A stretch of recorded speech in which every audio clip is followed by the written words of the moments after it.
Hello everybody and welcome back, and right now let us try to make our sending of messages infinite, or basically we will send messages back and forth until someone terminates the connection, and that someone will be the server. So let us open up our server in this terminal.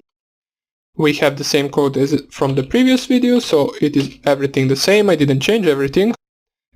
So what we want to do, first of all, we have to create an infinite while loop in both of these programs. So let's start off with the server.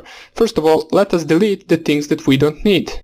Here we have everything, so we will use all of this. After the print target connected, we want to open a while loop. So we want to make it basically infinite, so we will do while true, which means that it will execute everything in the loop forever until the program is terminated.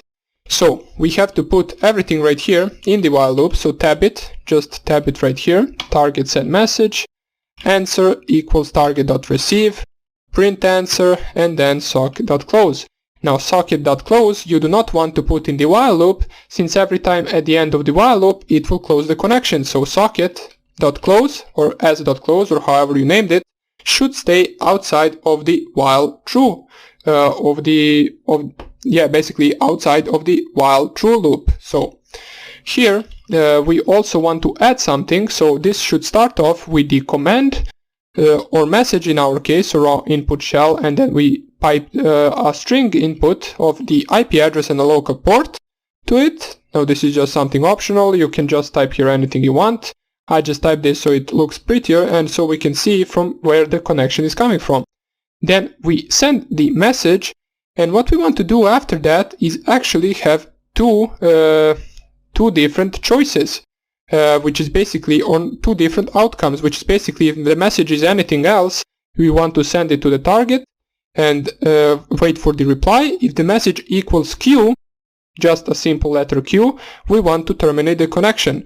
If we do not have that statement to terminate the connection, this while true loop will run forever and we will have to close the program on the inappropriate wait. So we want to actually exit it properly. So after the send command we want to run an if else loop. So if message, which is something that we type, equals double quotes Q, close double quotes, and then two dots, we want to actually break out of the loop. As we can see right here, we break out of the loop, and then we can type here else answer equals target.receive, print answer. So let's see if this makes sense. We actually type the message itself, we store it in this variable, we send the message to the target. If message equals Q, this will close the program, it will break out of the loop, then it will continue to the next execution, which is as.close.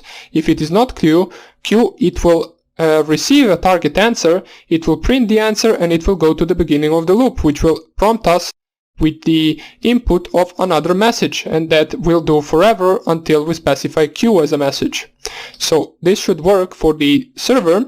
Now let's see what we have to type for the client in order for this to actually work together. So for the client, what we want to actually first delete is the answer.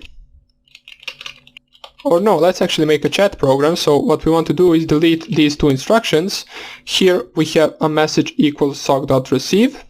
So we want to put both of those into while true loop. So let's see how this will do. While true, we run the same thing, then we tab these two, message equals sock.receive, print message, and then we leave the sock.close below. We do not want to put that in the while loop for same reason that we didn't want to put it here, so it doesn't terminate the connection in our while loop. So right now, let's see what we have to code right here in order for this to work. So we send the message, this will receive the message, and it will print the message. So good. Then afterwards we want to specify the message back. So this is something that we can do right here. The message back, let me just see if this will work. Yeah, it should work. So this is something that we want to do. So if message that we received equals Q, same as in the previous, we want to break the connection as well. Since if this server right here sent Q, it already closed this program, so if we receive a Q command, it means that the server has closed the connection, so we want to close it as well. Else, we want to actually get an input, so we want to send message back. We will call it like that, that is a variable, and then raw input type message to send to server, which is a little bit long, but it doesn't matter. So we get the message back, we get an input on our client to send the message back to server, and then we basically just sock.send the message back.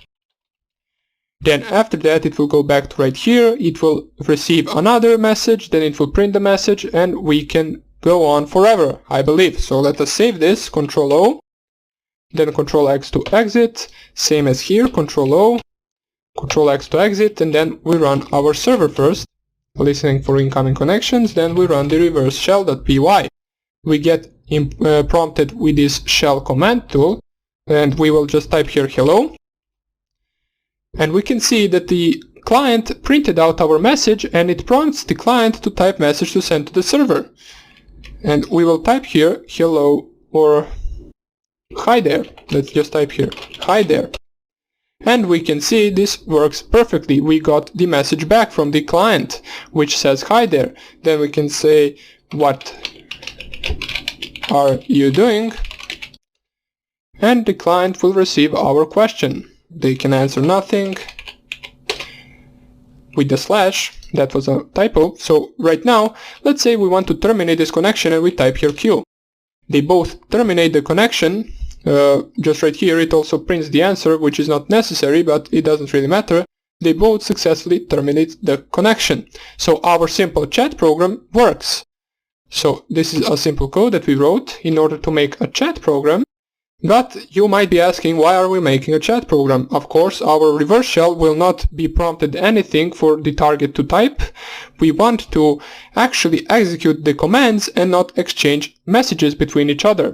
So this will be similar. We will not change much to this, but this we have to change so the user or the target doesn't get prompted with the type message to send to the server. We just want to make the target actually execute the message and send the output of that message back. In our case, those will be terminal commands or command prompt commands. So we will do that in the next video, and I hope I see you there. Bye.